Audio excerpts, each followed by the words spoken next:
여러분 반갑습니다. 네, 오늘도 함께 우리가 큐티 말씀을 나누고자 합니다. 네, 같이 기도하면서 이 큐티 말씀 함께 나눠보도록 하겠습니다. 하나님 아버지 감사합니다. 오늘도 우리가 하나님의 말씀 앞에 섰습니다.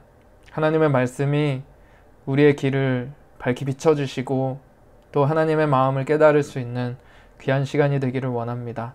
하나님, 그래서 주님을 닮아가고 또 하나님이 원하시는 사람으로 하나님 세워져 갈 수 있는 그런 저희들 될 수 있도록 인도하여 주시옵소서. 성령 하나님 함께하여 주셔서 깨닫게 도와주시고 인도하실 줄 믿고 감사드리며 예수님의 이름으로 기도합니다. 아멘.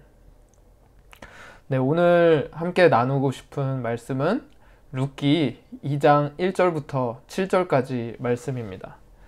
룻기 2장 1절부터 7절 말씀을 읽어보도록 하겠습니다. 나오미의 남편 엘리멜렉의 친족으로 유력한 자가 있으니 그의 이름은 보아스더라.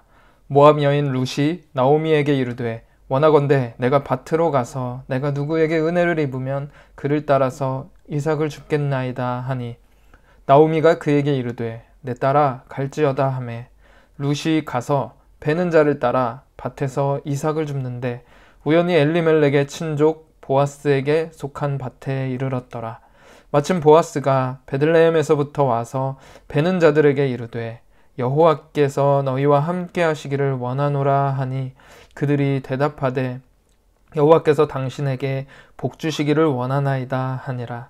보아스가 베는 자들을 거느린 사환에게 이르되 이는 누구의 소녀냐 하니 베는 자를 거느린 사환이 대답하여 이르되 이는 나오미와 함께 모압 지방에서 돌아온 모압 소녀인데 그의 말이 나로 베는 자를 따라 단 사이에서 이삭을 줍게 하소서 하였고 아침부터 와서는 잠시 집에서 쉰 외에 지금까지 계속하는 중이니이다. 아멘.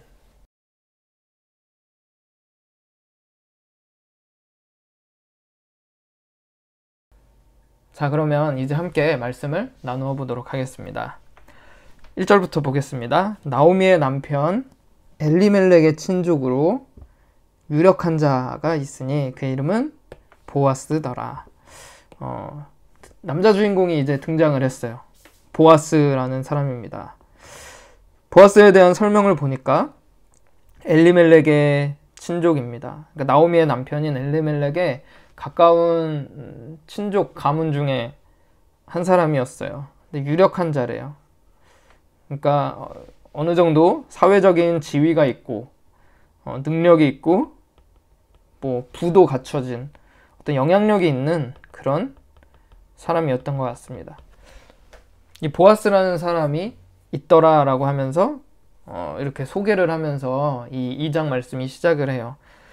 2절 말씀을 보니까요, 모압 여인 룻이 나오미에게 이르되 원하건대 내가 밭으로 가서 내가 누구에게 은혜를 입으면 그를 따라서 이삭을 줍겠나이다 하니 나오미가 그에게 이르되 내 딸아 갈지어다 하매 룻이 가서 베는 자를 따라 밭에서 이삭을 줍는데 우연히, 그래서 중요한 단어가 나와요. 우연히 엘리멜렉의 친족 보아스에게 속한 밭에 이르렀더라. 보아스에게 속한 밭에 우연히 도착하게 된 거예요. 마침, 여기도 중요한 단어가 나오죠. 마침 보아스가, 남자 주인공이 베들레헴으로부터 와서 그 곡식을 베는 그 현장에 마침 도착을 한 거예요. 그래서 베는 자들에게 이르되 여호와께서 너희와 함께 하시기를 원하노라. 이 대목들을 보면 이 보아스라는 사람이 인품이 어땠는지가 많이 느껴지는 것 같아요. 자신이 거느리고 있는 사환들에게, 종들에게 여호와께서 복 주시기를 원한다라는 말로 이렇게 인사를 나누고 있습니다. 그리고 그 일하는 일꾼들도 이 보아스에게 여호와께서 당신에게 복 주시기를 원합니다 라고 그렇게 화답을 할 정도로 굉장히 인품이 좋고 어느 정도 덕망이 있는 그런 사람이었던 것 같아요. 보아스가 베는 자들을 거느린 사환에게 이르되 이는 누구의 소녀냐 하니 이 사환이 대답해서 나오미와 함께 모압 지방에서 돌아온 모압 소녀입니다. 그의 말이 나로 베는 자를 따라 단 사이에서 이삭을 줍게 하소서 했더니 아침부터 와서 잠시 쉰 외에 지금까지 계속 일하고 있습니다. 라고 보고를 합니다. 오늘 1절부터 7절까지 말씀이에요. 근데 여기서 아까 이야기를 한 것처럼 우연히, 마침이라는 단어가 여기서 굉장히 눈에 띕니다. 이렇게 오늘 본문 말씀을 이렇게 반복해서 읽다 보면 룻이 우연히 이제 이삭을 줍고 있는데, 일을 하고 있는데 우연히 이 보아스라는 사람의 밭에 머물러서 그곳에서 이삭을 줍기 시작했어요. 마침 그때 때마침 보아스가 나타나서 그 자리에 등장하게 된 것이죠. 남자 주인공과 여자 주인공이 만나게 된 놀라운 사건이 여기서 일어나게 됩니다. 누가 이렇게 했을까요? 이 우연이라고 여기에 적혀져 있지만 우리 인생 가운데 우연이라는 게 있을까요? 하나님께서 모든 것을 섭리하고 간섭하신 것이겠죠. 우연히 룻이 이 보아스의 밭에 도착했을 때 또 때마침 보아스도 그 자리에 도착했더라 라고 하는 것입니다. 그래서 이런 만남을 주선하셨다라는 걸 이야기하고 싶은 거예요. 강조하고 싶은 거죠. 그래서 우리의 인생 가운데 하나님께서 어떻게 이렇게 우리는 모르지만 하나님이 세밀하게 이걸 간섭해 가시고 뭐 우연히 누군가를 만나게 하시고 이런 굉장한 하나님의 놀라운 섭리 가운데 우리의 인생을 인도하신다라는 것들을 이게 굉장히 잘 보여주는 말씀이 바로 이 룻기 말씀입니다. 그런데요, 오늘 이 우연히, 마침, 하나님의 섭리 이 부분이 되게 드러나는 그런 본문인데요. 저는 여기서 오늘 룻에 대해서 조금 생각해 봤으면 좋겠다라는 생각이 들었어요. 2절 말씀을 보니까 룻이 이제 나오미에게 이야기를 하죠. 어머니 원합니다. 내가 이제 밭으로 가서 누구에게 은혜를 입으면 그를 따라서 이삭을 줍겠나이다. 이렇게 이야기를 해요. 은혜를 입으면 이라고 합니다. 이스라엘 율법 가운데 그 지난 시간에 이야기를 한 것처럼 추수 때 이렇게 이삭이나 어떤 과일들이나 이런 것들이 거두어 가다가 이렇게 남게 되면 그것을 다시 뭐 거두러 가지 말라라는 규정이 있어요. 율법에. 왜냐면 고아나 과부나 뭐 이방인들이 참 사회적인 약자들이 다른 일을 하기 어렵고 생활하기 어려운 그런 사람들이 이렇게 나와서 이삭을 주워가든가 뭐 과일을 따 갈 수 있도록 그렇게 배려를 할 수 있게 해놓은 것이 이 이스라엘의 법입니다. 여기 진짜 하나님의 마음이 담겨져 있는 법이죠.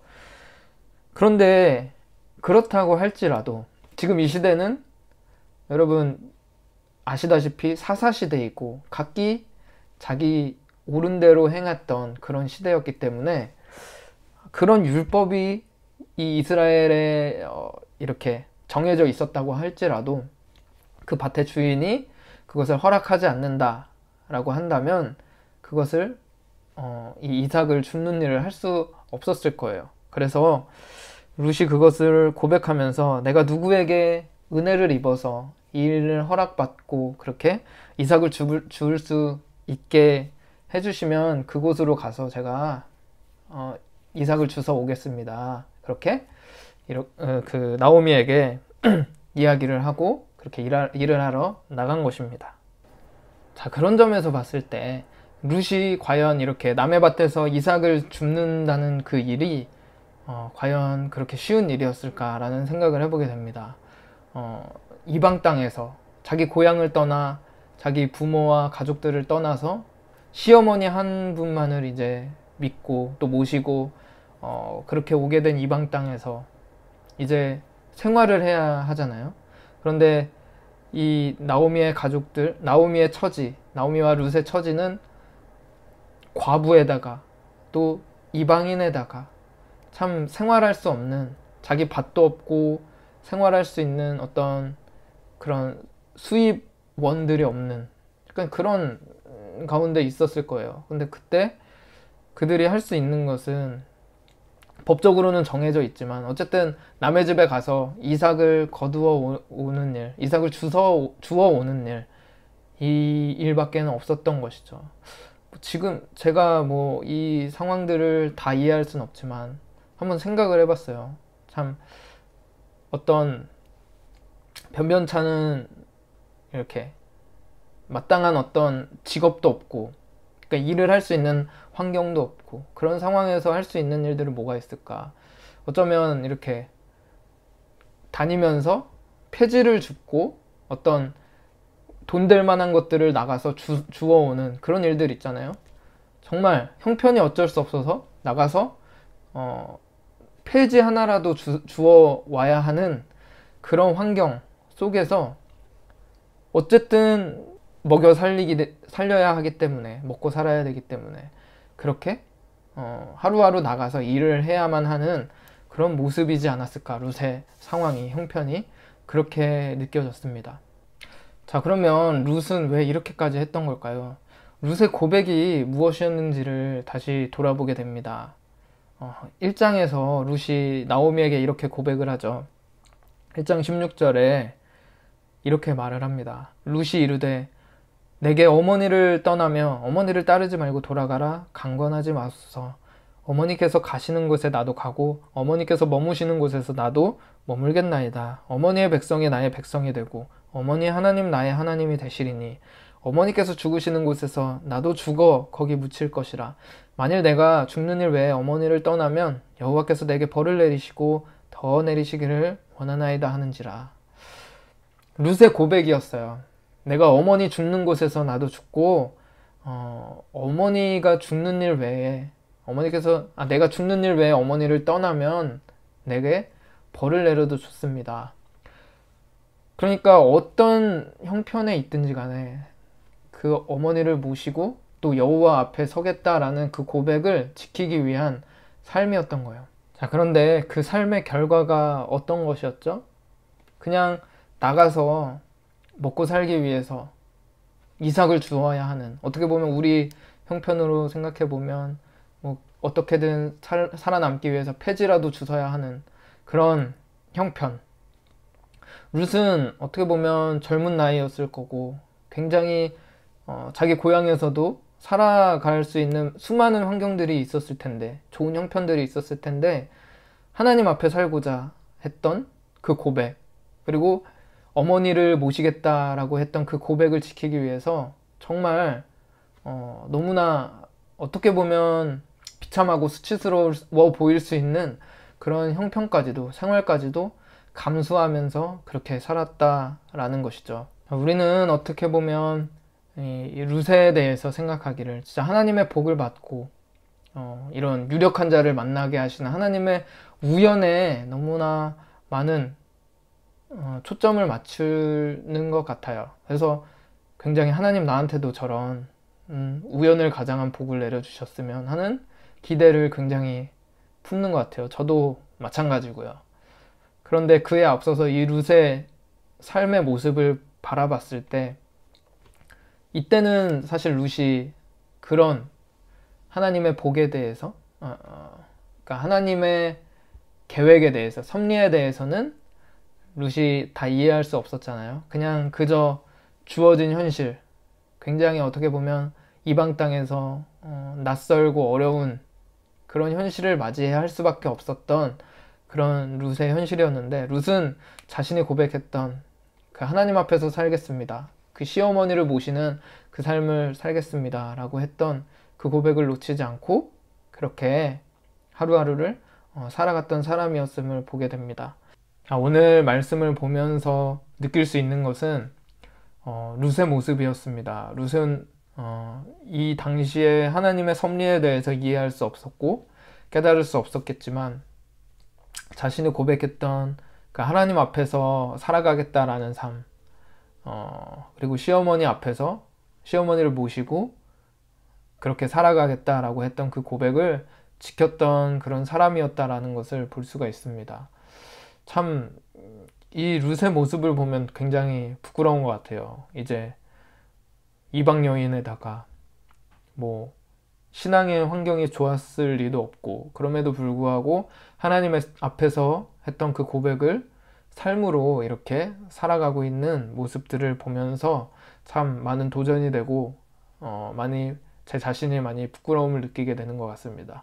오늘 말씀을 기억하면서 내게 주신 형편이 어떠할지라도 참 그 안에서 하나님을 향한 그 고백을 지키면서 살아가고 있는가라는 그 다짐을 해보게 됩니다.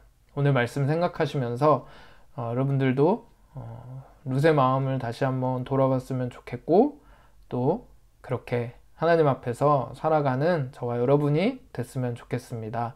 그럼 각자 더 묵상하시고 또 각자 기도하시고 마치시면 좋겠습니다. 감사합니다.